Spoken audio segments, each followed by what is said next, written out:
Majikulen, Yamaman, and Jinan Gon Kundlakoi. Gee, what Dilimjak.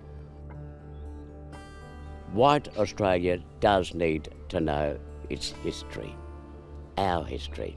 It's their history too. Late afternoon on a golden Sunday in the Yarra Valley, an hour from Melbourne.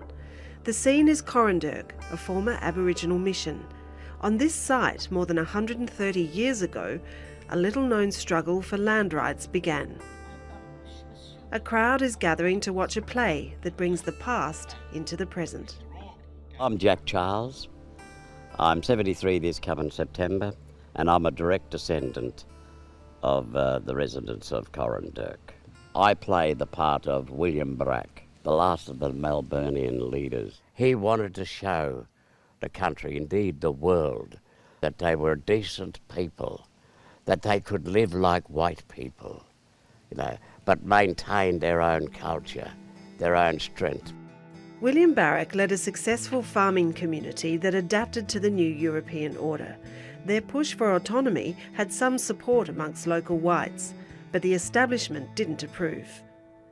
In 1881, Barrack led members of his community to Victoria's Parliament in protest at the unfair treatment by the station's corrupt administrators.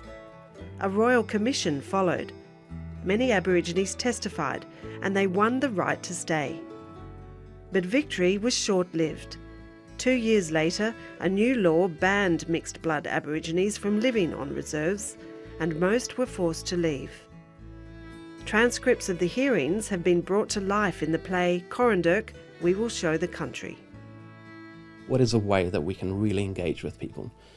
How about we just restage this inquiry so that people can have a direct connection to these voices, they can hear them themselves? Despite that policy that said, that would say I'm not an Aborigine, here we are today, 2016, saying very much so and very strongly, we are Aboriginal people, have never ceded our sovereign rights. It is an incredibly powerful event for this performance to be staged on the very land where William Barrack and the Coranderrk families lived, where they fought this struggle. All excited. All excited. Ready to go? Yeah. I'm Brooke Collins. I'm one of the organisers here. I'm a Wurundjeri person, and on the stage today is going to be my great-grandfather, Robert Wandin. Enjoy, Sid. Enjoy it. Yes, all right, Sid. It's a very emotional moment for everybody, whether they know the story or not. To hear the voices of your ancestors on stage is really mind-blowing. It's hard not to kind of feel the atmosphere, isn't it? Oh, yeah. It feels really special, especially for the families and stuff who are connected to the families here. That descendants fully. It feels like a bit of a responsibility as well for us to get our words right. A lot of the debates that happen during the commission are being repeated today.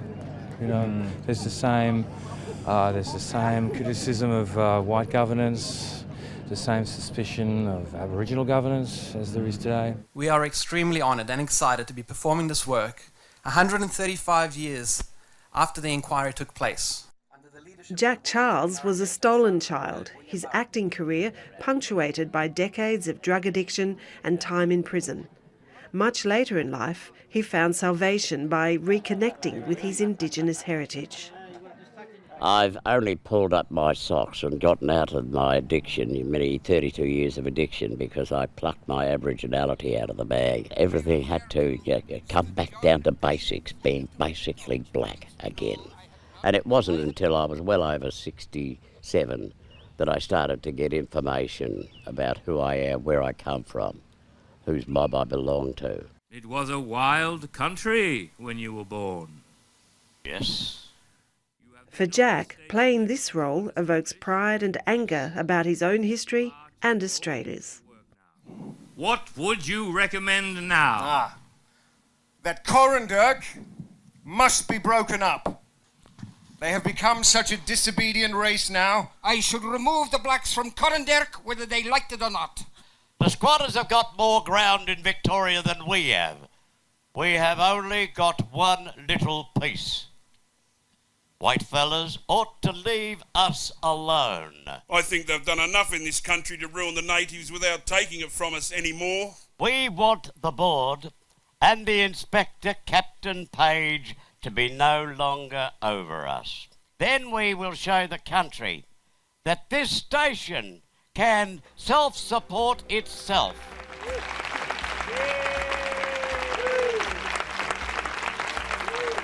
So many people don't actually know that this place exists. So Coranderrk and a whole lot of other missions and reserves around Victoria and Australia have a very, very sad history.